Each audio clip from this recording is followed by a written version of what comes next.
80-85 हज़ार रुपये से स्टार्ट होती है।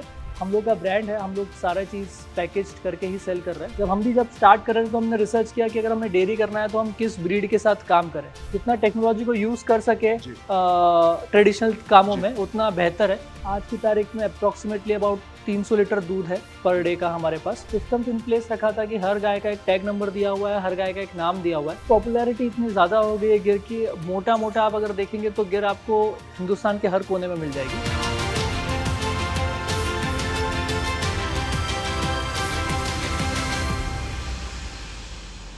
दोस्तों, गायों की डेयरी फार्मिंग करके आप एक रोज यानी कि हर रोज 30,000 रुपये कमा सकते हैं और महीने के ये पैसे बनते हैं 9 लाख रुपए। और अगर हम साल की बात करें तो आपका टर्नओवर होगा 1 करोड़ रुपए से भी ज्यादा। तो ऐसा हो रहा है मध्य प्रदेश के इंदौर में।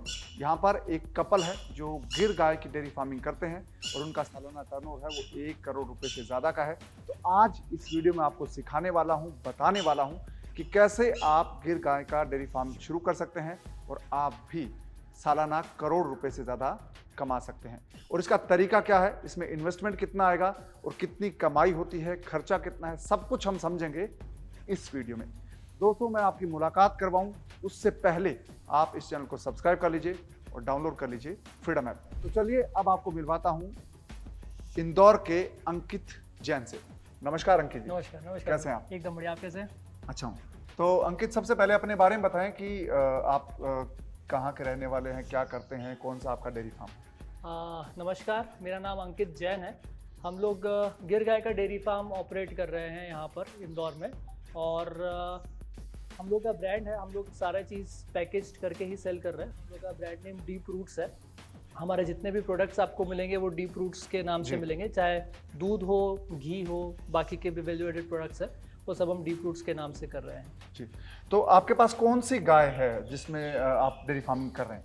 हम लोग एक सिंगल ब्रीड पे काम कर रहे हैं। एक ब्रीड जो हम लोग के पास है वो गिर गाय है। और गिर गाय बेसिकली आप बोले कि इंडिया में जो नेटिव ब्रीड है, जो हिंदुस्तान की खुद की नस्ल है, उसमें से एक गिर गाय है। और ऐसी कई सारी दूसरी भी नेटिव ब्रीड्स होती है जैसे साहिवाल, थारपारकर, कांकरेज, उसमें से एक गिर गाय है।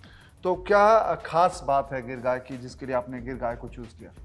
अगर हम गिर गाय की बात करें तो आप जो मेजर पॉइंट है, मतलब जब स्टार्ट कर रहे थे तो हमने रिसर्च किया कि अगर हमें डेयरी करना है तो हम किस ब्रीड के साथ काम करें। जी। तो गिर गाय के सिलेक्शन के पीछे 2 क्राइटेरिया थे। सबसे पहला ये कि गिर गाय के दूध की न्यूट्रिशनल वैल्यू बहुत अच्छी है। मतलब जब हम गिर गाय का दूध पी रहे हैं तो एज कम्पेयर टू बाकी किसी का भी दूध, चाहे वो भैंस का दूध हो, चाहे वो जर्सी एचएफ गाय का दूध हो, उसके कंपेरिजन में दूध की न्यूट्रिटिव वैल्यू बहुत हाई है।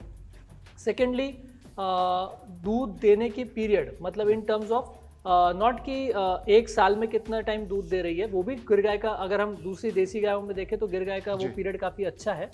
उसके अलावा इसके बच्चे देने की क्षमता, मतलब ये कितने बच्चे अपने लाइफ टाइम में देती है, तो वो भी बहुत अच्छा है। मतलब आप समझिए एवरेज एक गिर गाय से आप कम से कम 10 से 12 बच्चे उसके लाइफ टाइम में ले सकते हैं अगर वो हेल्दी रहती है तो ये सब ऐसे पॉइंट्स है जिसे देखकर हम लोगों ने गिर गाय को सिलेक्ट किया। तो गिर गाय का इतनी सारी क्वालिटीज आपने बताई, तो इसकी कीमत भी ज्यादा होगी। कितनी कीमत है आपके पास जो गाय, उसमें एक गाय की कीमत कितनी है? अगर आप गिर गाय की कीमत की बात करें तो आप समझिए ऑन एन एवरेज आज की तारीख में एक अच्छी गिर गाय आपको 80-85 हज़ार रुपये से स्टार्ट होती है, डिपेंडिंग अपॉन उसका कितना, हाँ, उसका एज क्या है, उसका मिल्किंग कैपेसिटी कितना, उसका ब्रीड कैरेक्टर कैसा है। तो ये स्टार्ट फ्रॉम 80-85,000 से चालू होकर ऊपर आप अगर देखेंगे तो आज के टाइम में आपको 2 लाख 2.5 लाख तक की भी गिर गाय मिल जाएगी। तो आपके पास इस वक्त फार्म में कितनी गाय है आपके पास? अगर हम छोटे बड़े सारे गोवंश को मिलाएं तो आज हमारा हर्ट साइज है करीब 130 का, 130। तो 130 गायों के लिए आपने जो बहुत ही साइंटिफिक तरीके से सेटअप किया है पूरा जो आपका है, तो इसके लिए दूध के लिए क्या तकनीक अपनाते, क्योंकि इतने सारे पशुओं के दूध निकालने के लिए बहुत मैन पावर चाहिए? हाँ, हम लोगों ने कोशिश किया है कि हम जितना टेक्नोलॉजी को यूज कर सके ट्रेडिशनल कामों में उतना बेहतर है। ह्यूमन रिसोर्स तो हमेशा एक चैलेंज रहता ही है। तो हमने जैसे ही हमारा कैपेसिटी इंक्रीज हुआ, मशीन मिल्किंग पर शिफ्ट हुए। हम लोग मशीन मिल्किंग कर रहे हैं, मैनुअल मिल्किंग नहीं कर रहे हैं, हम लोग मशीन मिल्किंग कर रहे हैं। और जितनी चीज़ें आप ऑटोमेट कर सकते हैं, जितनी चीज़ें आप मशीन्स के यूज़ करके कर सकते हैं, तो हम उतना कोशिश कर रहे हैं कि मशीन्स को यूज़ करें और उसके साथ इंटीग्रेट करें। तो गाय का जो आपका मिल्क है, जो प्रोडक्शन है, वो कितना होता है पर डे का आपका?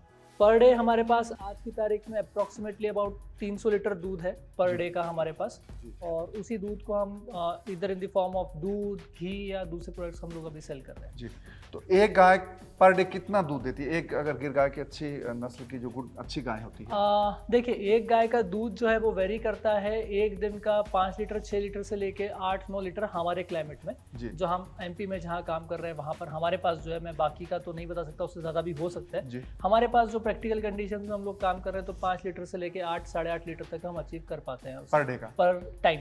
सो पर डे मल्टीप्लाई बाय 2 आप कर सकते हैं। जी, मतलब 10 किलो से लेकर 15-16 किलो तक। जी जी जी। तो इसका आपका प्राइस अच्छा मिलता होगा आपको? हाँ, मतलब हम फोकस करते हैं कि हम अच्छा दूध दे, मतलब प्योर के साथ साथ उसमें बाकी न्यूट्रिशन वैल्यू भी काफ़ी अच्छी रहे जी। तो हम उसमें फीड का कॉस्ट थोड़ा बढ़ता है, सो नो डाउट, क्योंकि अब फीड का कॉस्ट बढ़ा है तो आपको वैल्यू अच्छा चाहिए, तो ही आप वो क्वालिटी मेंटेन कर सकते हैं। तो आज के तारीख में हम दूध इंदौर मार्केट में सेल कर रहे हैं 95 रुपीज़ लीटर जी।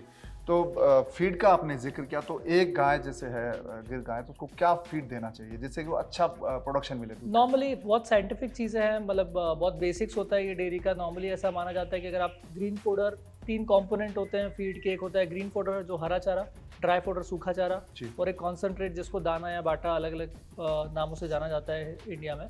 तो ये 3 कंपोनेंट होते हैं।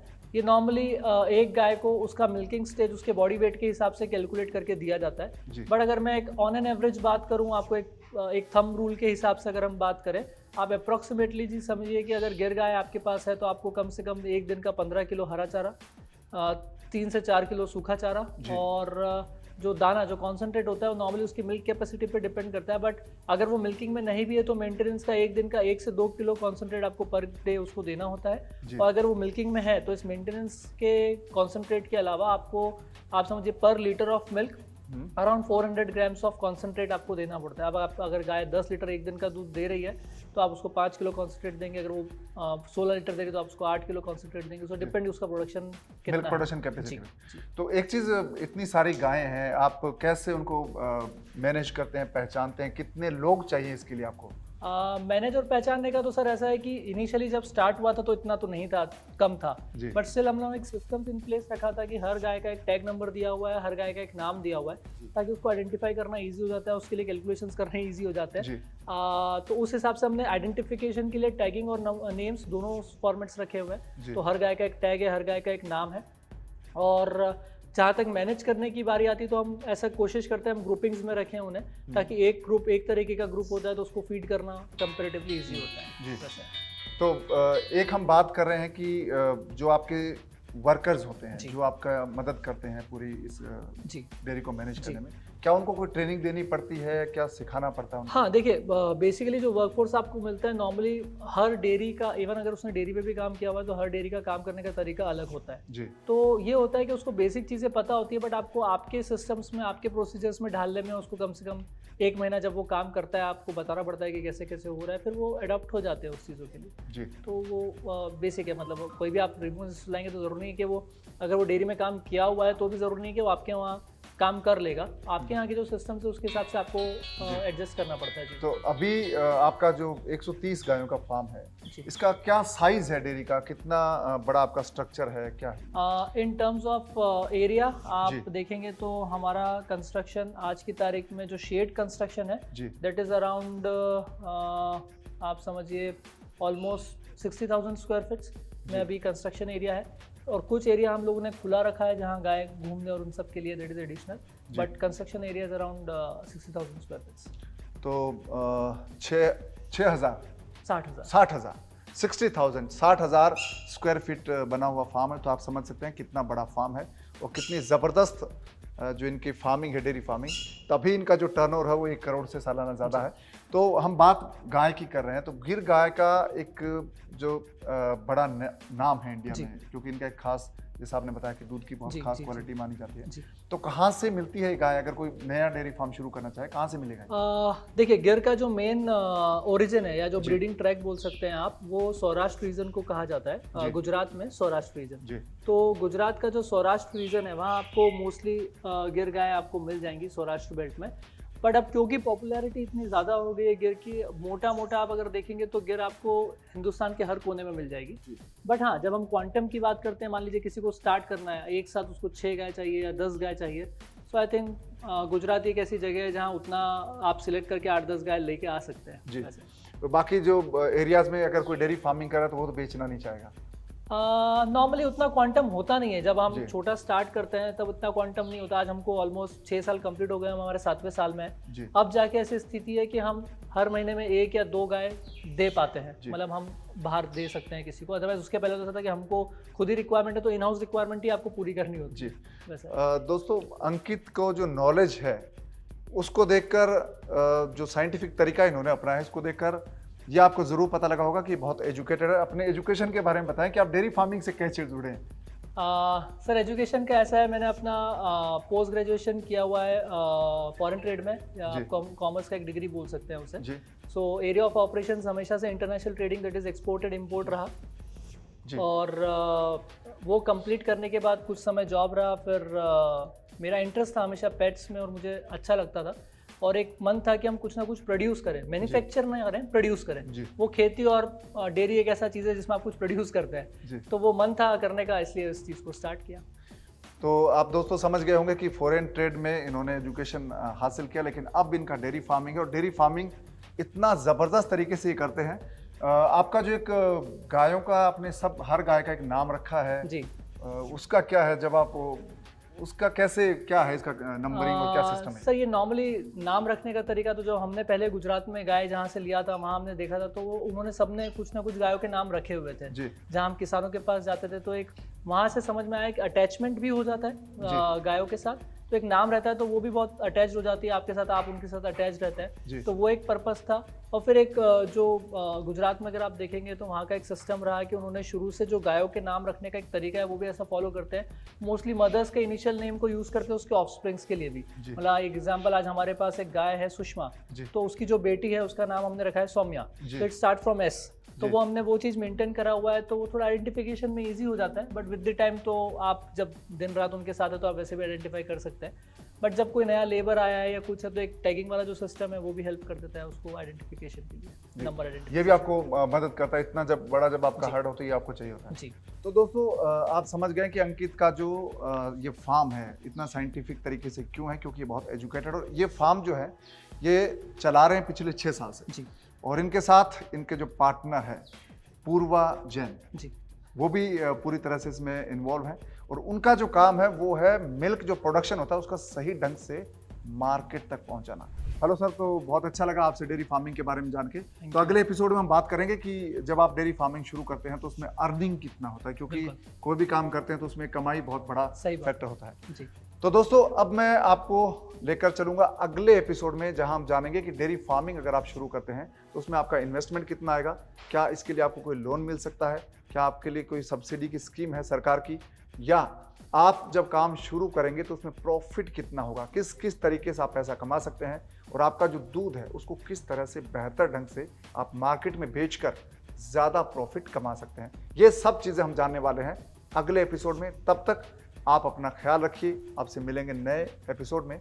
आप इस चैनल को सब्सक्राइब कर दीजिए और साथ ही इस वीडियो को लाइक और शेयर कीजिए, ताकि दूसरे जो हमारे किसान साथी हैं, युवा एंटरप्रेन्योर हैं, वो भी इसके बारे में ज़्यादा जान पाएँ। और आप डाउनलोड कर लीजिए फ्रीडम ऐप। फ्रीडम ऐप पर बहुत सारे ऐसे कोर्सेज हैं। डेयरी फार्मिंग का कोर्स है जिसमें आप बहुत अच्छे से साइंटिफिक तरीके से डेयरी फार्मिंग शुरू करना सीख सकते हैं।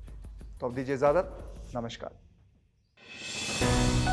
दूसरे लोगों को एक अच्छी चीज देने का काम कर रहे थे, तो मुझे वही लगा कि जब हमारा खुद का इतना अच्छा काम है तो हम क्यों दूसरा काम करें। सिर्फ मिल्क नहीं बोलते, इसको हम लोग हेल्दी ड्रिंक बोलते हैं। हमारा फार्म विजिट कीजिए, आप फार्म विजिट कीजिए, जब आप अपनी आंखों से कोई भी देखता है तो वो जान जाएगा कि हम लोग के यहाँ पे कितना उसमें न्यूट्रिशन जा रहा है गाय के अंदर, और वो दूध कितना हेल्दी है। जितने हमारे पुराने मेथड थे वो सारे अच्छे थे। जब हमारे दादा परदादा जो लोग काम करते थे वो बीमार नहीं पड़ते थे, उनके काम एकदम वैसे होते थे जिसमें कोई मिलावट नहीं है। और लोगों को भी कहीं हद तक कन्वर्ट होना चाहिए कि अगर हमें कहीं अच्छी चीज़ मिल रही है, आप पे कर सकते हैं तो बिल्कुल पे करें। जो काम कर रहे हैं उसको अच्छी तरह से कीजिए। अगर आपका प्रोडक्ट अच्छा है तो लोग धीरे धीरे कन्वर्ट भी होते हैं और उसका पैसा भी देंगे आप।